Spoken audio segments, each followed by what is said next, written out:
Hi, I'm Tony Verhoeven, technical trainer for Polaris Industries. In this video, I'm going to show you how to install the Fox rear suspension kit on this switchback XER 850. Before you begin the install, it's important to check and make sure you have all of your parts and all of your tools. Please retain the installation instructions for future reference and parts ordering.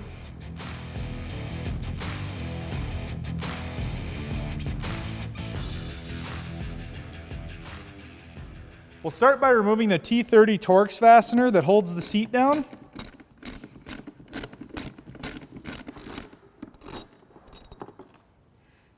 To remove the seat, we'll pull backwards and up, and the seat will pop off. You'll see there's two locking tabs on the frame, as well as one on the front. We have to pull backwards to get those to release. With the seat removed, we're going to go ahead and loosen up the 10mm fastener that holds the fuel tank to the tunnel. This will allow us to elevate the rear of the tank so we can gain access to the shock fasteners. With the fastener removed, I'm going to gently lift upwards on the fuel tank, and I'm just placing a rubber mallet underneath it to hold the fuel tank up while we take out the rear fasteners. Next, we're going to get the mount for the air shock fill port set onto the machine just forward of this square tubing and back from the edge of the tunnel to where the edge of the bracket lines up with the flat spot. And then I'm going to go ahead and mark those hole locations. Before drilling the two holes for the mounting bracket, I'm just going to go ahead and inspect underneath the tunnel, verify that I'm not drilling into the cooler or the track. Once I've made sure that the backside is clear, I'm going to go ahead and shift the fuel tank as far out of the way as I can, and I'm going to drill those two holes with a 3/16 drill bit.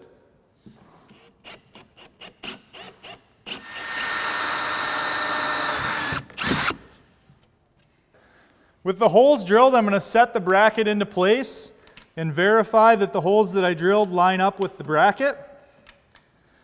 And they do. Once I have both the rivets loosely installed, I'll come back with my rivet gun. And I'll pull those rivets tight. Next, we're going to remove the shock assembly.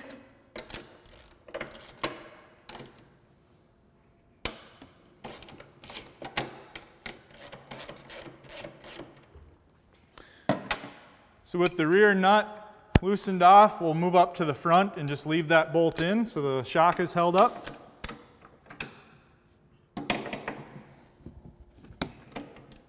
And with both of the fasteners loose, we can go ahead and support the rear suspension and remove the two bolts. You may need to move the suspension up and down to take the pressure off of the shock.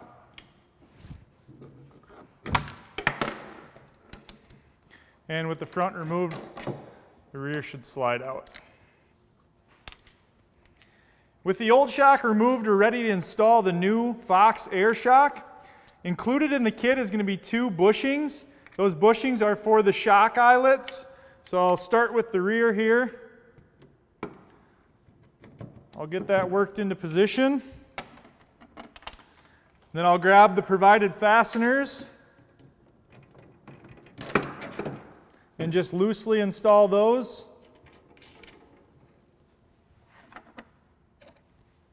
And then I'll repeat the process for the front mount location.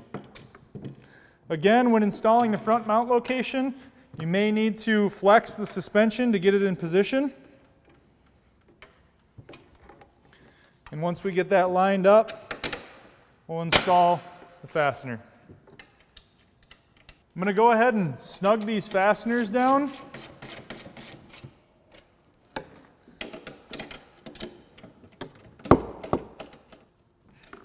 Then I'll come back and torque those to specification.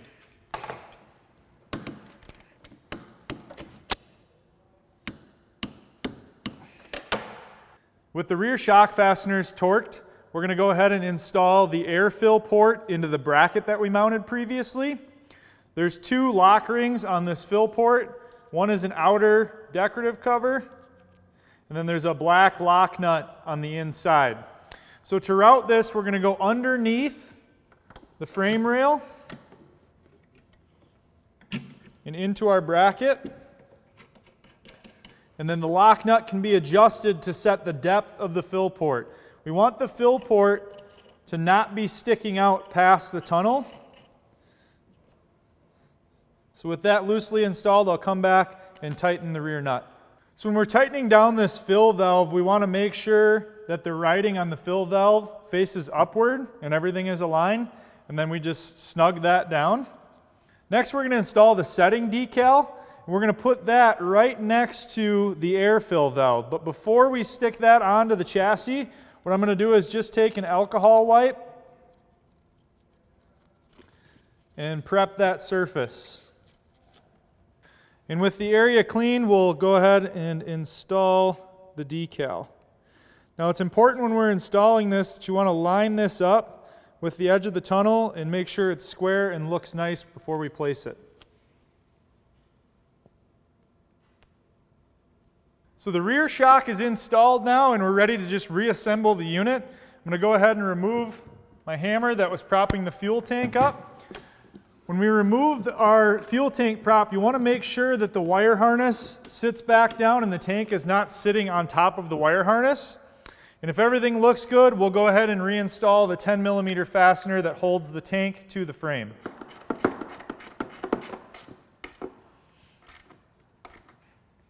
Next, we'll install the seat. And when we install the seat, remember there's 2 brackets in the back that have to go into the seat, as well as one in the front.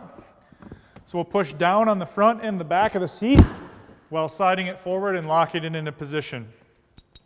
After the seat's installed, we'll just make sure that we can't pull up on the back or the front, make sure it's hooked into position. And then I'll reinstall the T30 Torx fastener to the bottom of the seat.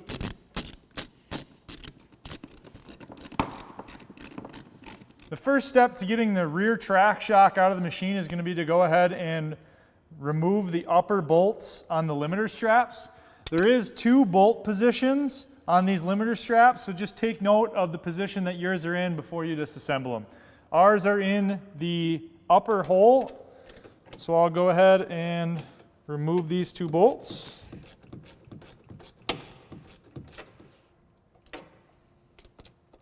And we'll retain these fasteners for installation.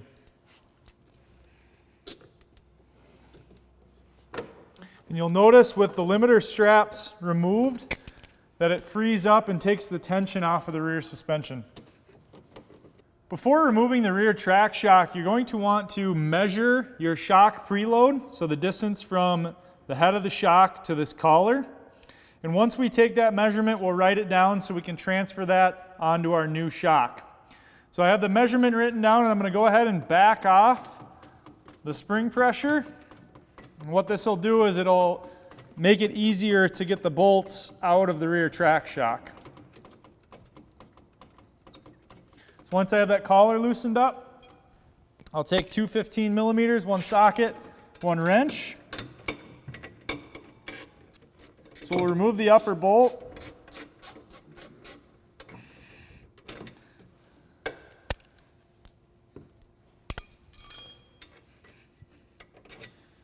And we'll discard this hardware as we're going to use the provided hardware for reassembly. Next, we'll remove the lower track shock bolt. So I'll take my 2 15mm again.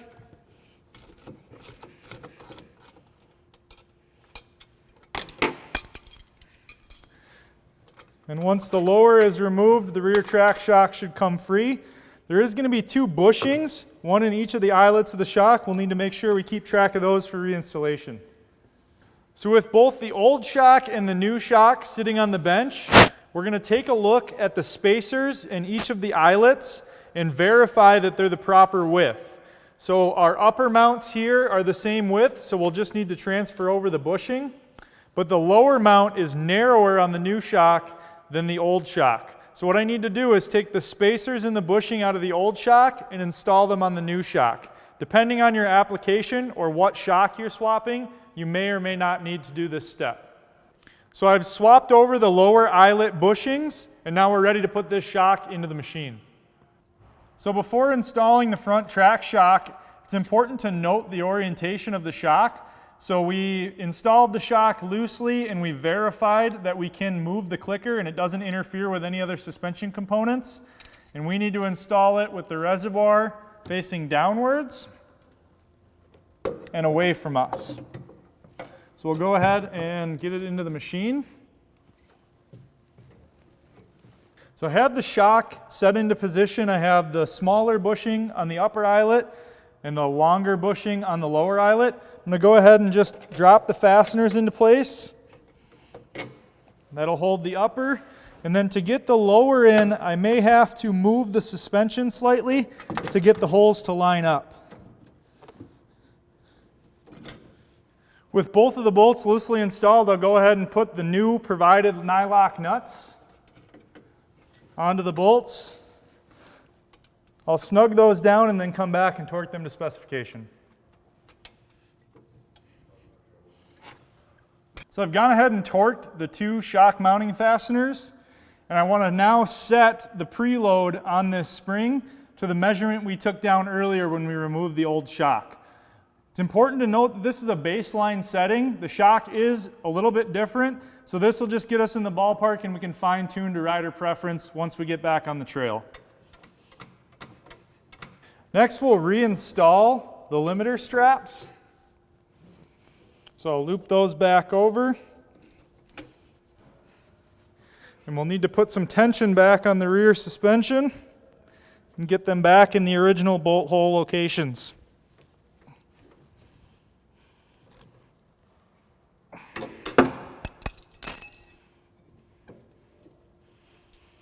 When installing the limiter straps, take note of where the washers are. So we have a bolt and a washer coming through one side.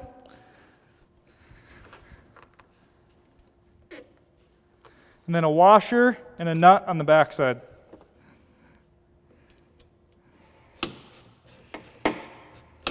After we've snugged up both of those fasteners, we'll come back and torque those to specification. With both the shocks installed, I'm now going to cycle the suspension and just make sure that nothing is binding. Make sure that all of your adjusters on the front track shock are easily accessible and nothing is hitting when the suspension moves through its travel.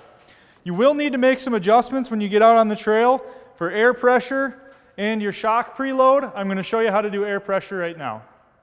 To set the air pressure on the rear suspension, we're first going to reference the chart on the tunnel. We'll add our rider, passenger, and our gear weights together, and then cross-reference for the PSI needed in the shock. So for our case, we need 10 PSI, so I'll remove the fill cap. And this will allow us access to the Schrader valve. I'll take the pump included with the kit and install it onto the Schrader valve. And then I'll go ahead and pump up the shock. If we put too much air in the shock, there's a button on the bottom of the pump that will allow air to be released.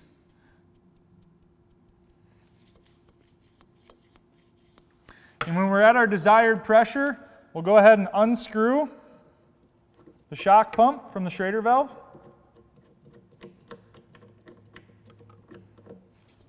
And reinstall the cover cap. It's important to periodically check your rear shock's air pressure to verify you're operating at the optimum pressure. For more information on suspension tuning, reference your owner's manual.